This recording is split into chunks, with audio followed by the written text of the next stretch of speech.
Así, después de varias tensas y difíciles horas, los soldados atacantes recibieron la orden de retirarse, dejando en el lugar numerosos cadáveres. Entre los constitucionalistas también hubo varios muertos, siendo la baja más lamentable la del coronel Juan Lora Fernández, quien había sido desde el primer momento uno de los militares más consistentes en defensa de los sagrados derechos del pueblo. El 25 de enero se produjo la salida del coronel Francisco Alberto Camaño Deñó a la ciudad de Londres, Inglaterra, con el cargo de agregado militar. Seguiré preparándome para servirle mejor a los intereses de mi país, estudiando, organizándome para el futuro. Nadie sabe todavía las cosas que pueden suceder en la República Dominicana. El pueblo dominicano espera de sus hijos, de sus hombres, que lo den todo en bien del conglomerado nacional. Aunque yo no soy político, ni nunca he deseado serlo, no solamente como político se le sirve al país, también se le sirve como militar, defendiendo los intereses de la nación y luchando contra cualquier invasor, viniere de donde viniere, que vuelva de nuevo a pisotear nuestra soberanía nacional. Tirso Mejía Ricard. Cuando la revolución constitucionalista es frenada por la intervención militar norteamericana y se obliga a algún tipo de entendimiento para dejar liquidada la guerra, entonces esos elementos profesorales, profesionales y estudiantiles se nuclean en la ciudad sitiada y organizan el movimiento renovador, que tan pronto se inicia el gobierno provisional de García Godoy, se reúnen en lo que había sido el Club de la Juventud y en septiembre del año 65 dan origen al llamado movimiento renovador en 2 sesiones que se da un gobierno provisional universitario, toman la universidad, se hacen cargo de ella y se inicia una lucha de enfrentamientos verbales, escritos, la justicia, que va a culminar con una solución salomónica. De esta manera, la UAS transitaba por un camino diferente y promisorio. Sin embargo, como se trataba de autoridades de facto, el gobierno de García Godoy se negaba a entregarles el presupuesto. Fue por esto que el 9 de febrero de 1966, las autoridades de la UAS, la Federación de Estudiantes Dominicanos y grupos estudiantiles programaron una marcha al Palacio Nacional para reclamar la entrega del presupuesto. La marcha fue agredida por fuerzas policiales, resultando muertos varios estudiantes, entre ellos Méndez Santos y Amelia Ricard Calventi. Pero la sangre derramada no fue en vano. El gobierno finalmente decidió entregar el presupuesto a las nuevas autoridades, fortaleciéndose así el movimiento renovador que transformó la UAS para siempre. La revolución de abril tiene un gran significado. A consecuencia de ella, la UAS se había transformado. El doctor Balaguer había regresado al país en plena Guerra de Abril y mientras ella se desarrollaba en la capital, él recorría las provincias con el eslogan «Balaguer es la paz». Vota por el candidato de la paz, el doctor Joaquín Balaguer, el gallo colorado. Ironía del destino, el pasado vuelve ya. Balaguer se ha proclamado candidato de la paz. En las elecciones celebradas en 1966, se enfrentaron el profesor Juan Bosch y el doctor Joaquín Balaguer. Este último, contando con el apoyo total de Estados Unidos, resultó vencedor, iniciándose así un periodo que en la historia dominicana se conoce como el de los 12 años, como veremos en el capítulo que sigue.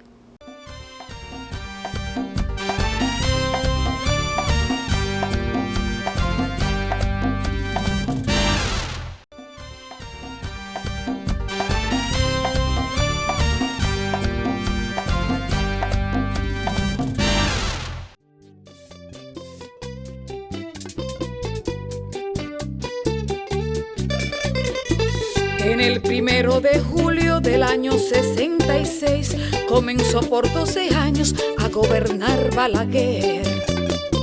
Uno de los primeros crímenes que se achaca al gobierno del doctor Balaguer es el referido a Guido Gil. Siendo asesor legal del Sindicato Unido del Central Romana, Guido Gil fue apresado en el puente sobre el río Iguamo, en la carretera vieja, y de allí desapareció.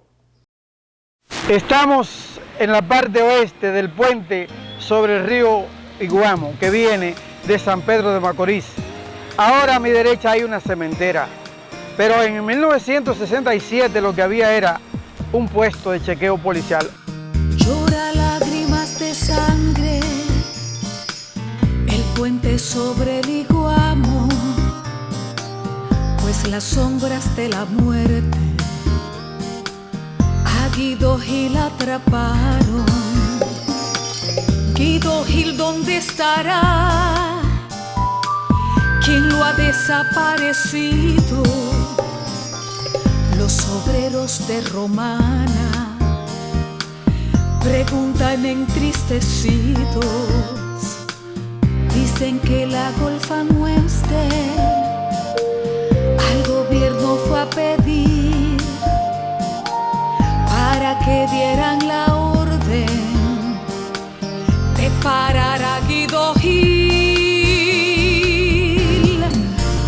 Guido Gil iría cantando los versos de Pedro Mir, miraría las estrellas sabiendo que iba a morir.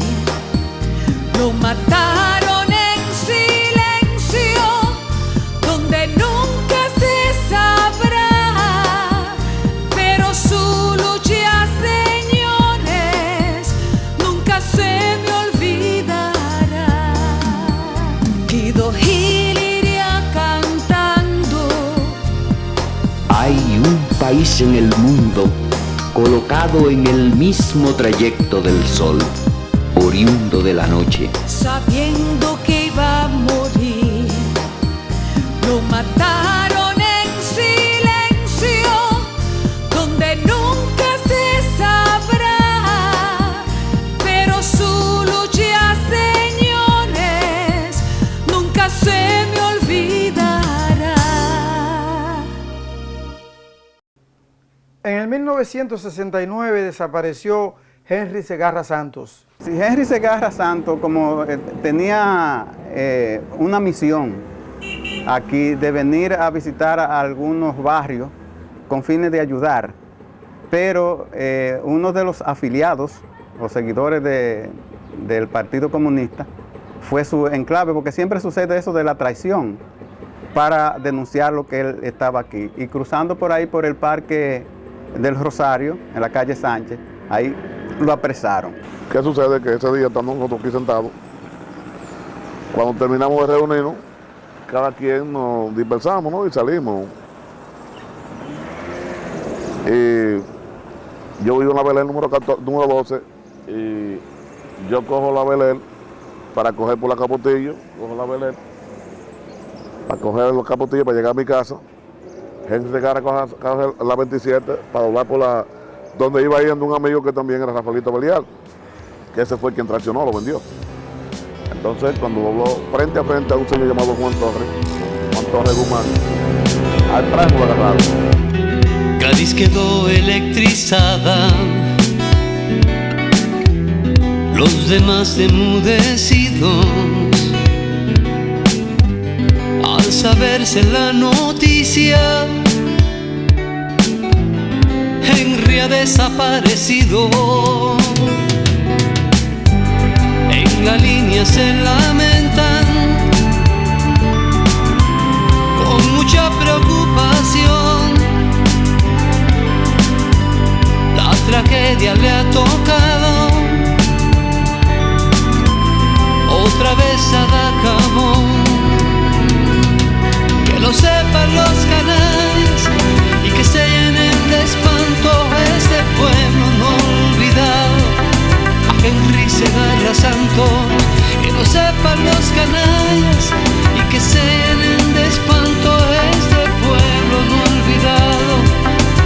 Henry Segarra Santos.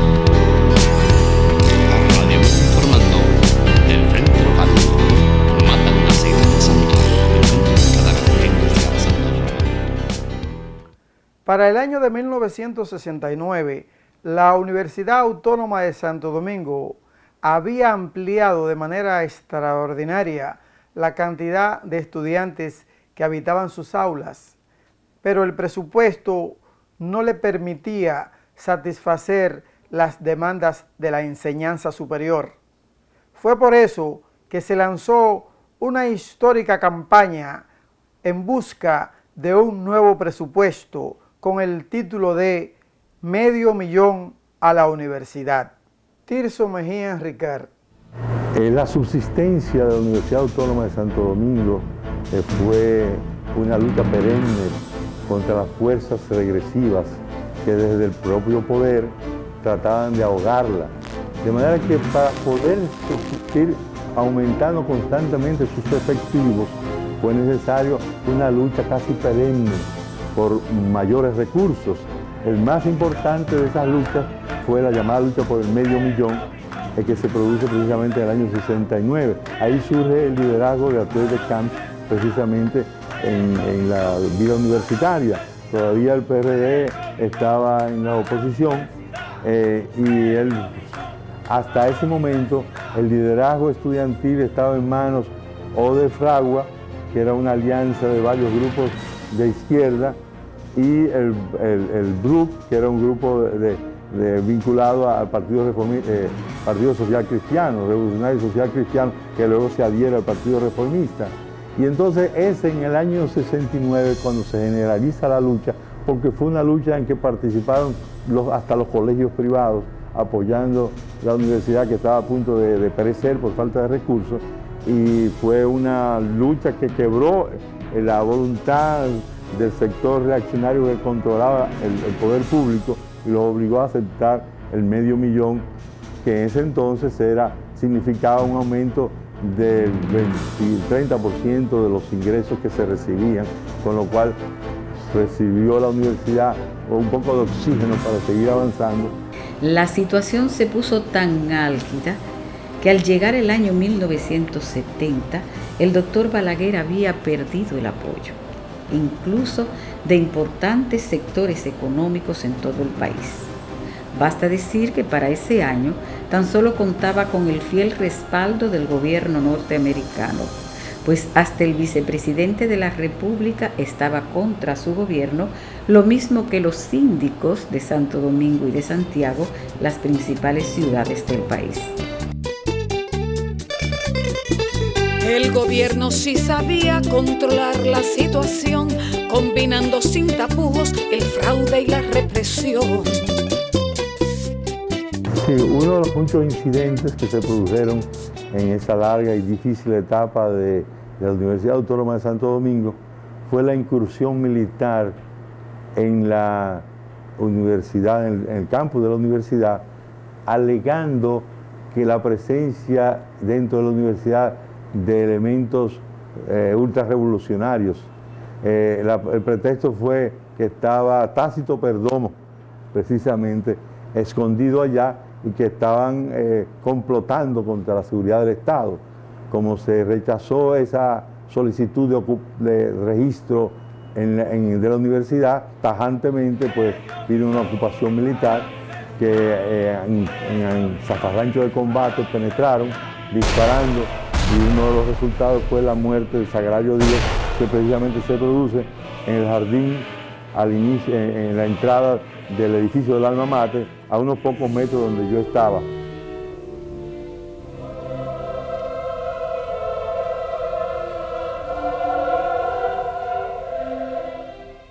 Para el año 1970, el Movimiento Popular Dominicano desarrollaba una oposición tenaz contra el régimen del doctor Balaguer.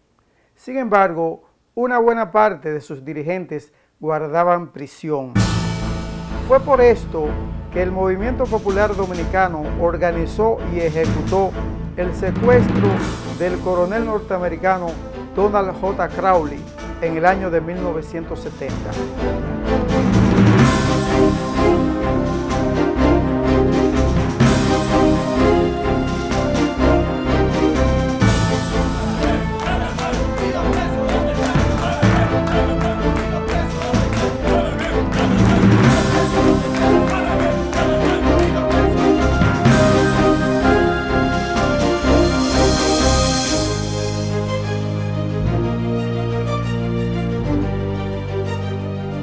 secuestro del coronel Crowley fue una acción audaz, temeraria y por demás insólita en nuestro país. Por primera vez, las fuerzas más poderosas se encontraban a la defensiva. Los revolucionarios exigían el canje del coronel Crowley por numerosos prisioneros que estaban guardando prisión en las cárceles de La Victoria y otras.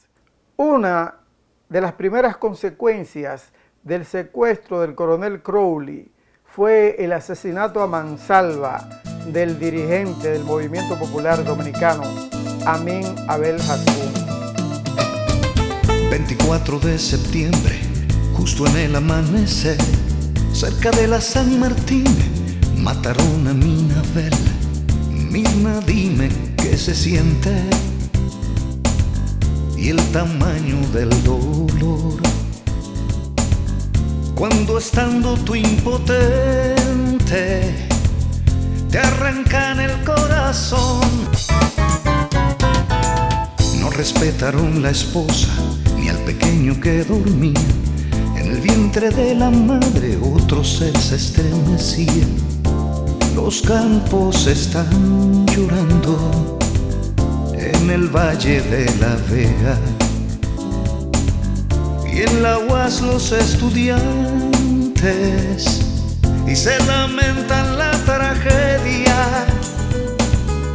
Aminabel, no moriste, aunque ellos te asesinaron. Fue noble tu sacrificio y siempre te recordamos.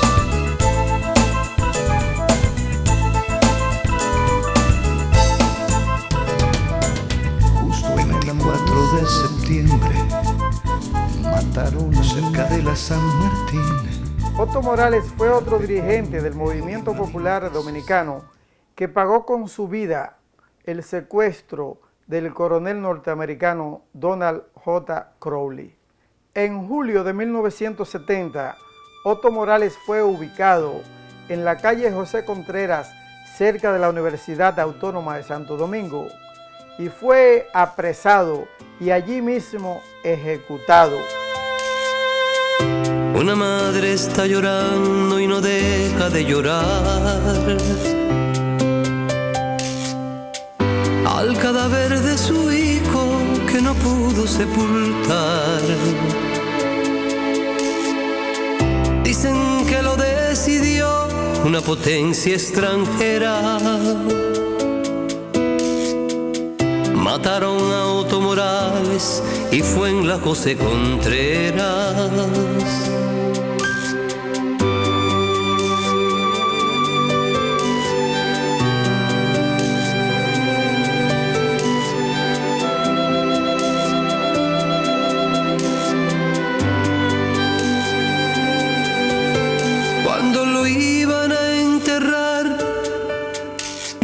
Fue a plena luz del día, les quitaron el cadáver, guardias y policías. Cuando lo iban a enterrar, y fue a plena luz del día, les quitaron el cadáver, guardias y policías.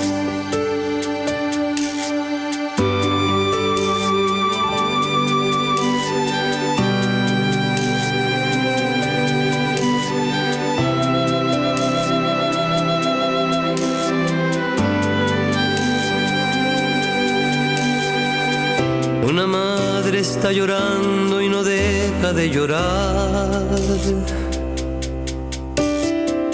al cadáver de su hijo que no pudo sepultar.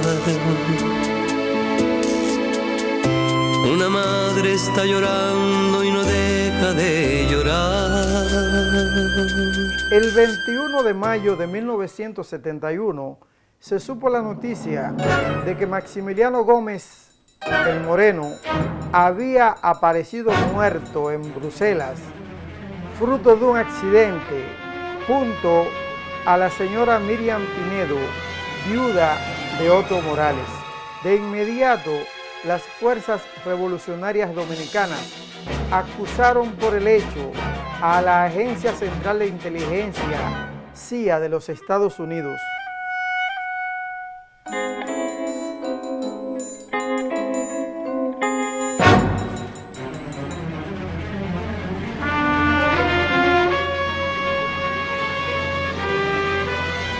A continuación apareció la Banda, grupo paramilitar formado para reprimir sangrientamente a la izquierda y al PRD.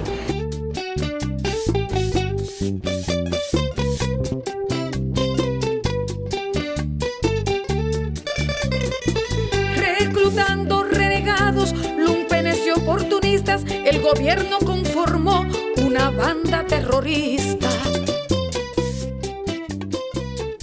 La Banda recorría el país con toda inmunidad, apoyada y respaldada por las fuerzas del gobierno. Uno de los crímenes más abominables cometidos por la Banda fue el perpetrado contra 5 jóvenes del Club Héctor J. Díaz en el barrio del 27 de febrero.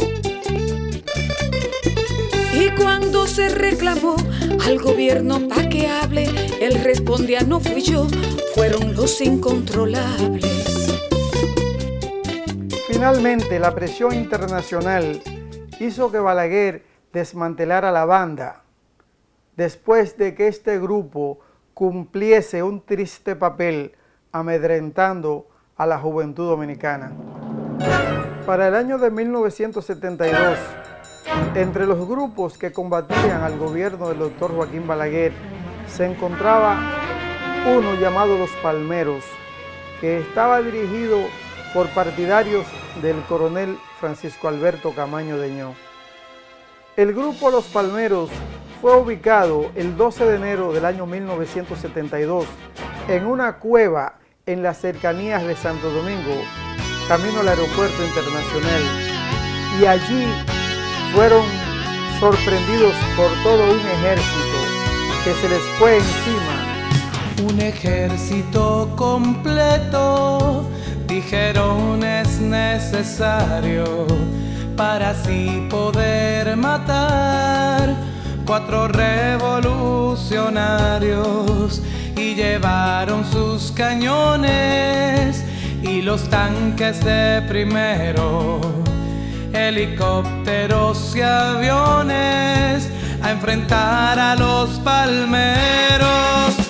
Ulises Cerón multiplica la razón y le prende otro palmero. Los dos son un batallón. Amor y Germán el jefe junto a Virgilio Perdomo eran miles en coraje, los 4 no estaban solos y cayeron en combate. En aquel 12 de enero quedó escrito para siempre el valor de los palmeros.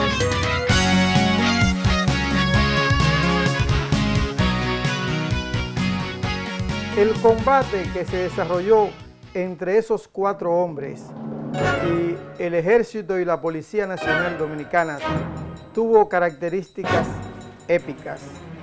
Duró prácticamente todo un día y fue preciso utilizar todo tipo de recursos para doblegar la resistencia de aquellos 4 combatientes. El año 73, justo en el mes de febrero, subió a las lomas de Ocoa Camaño de guerrillero.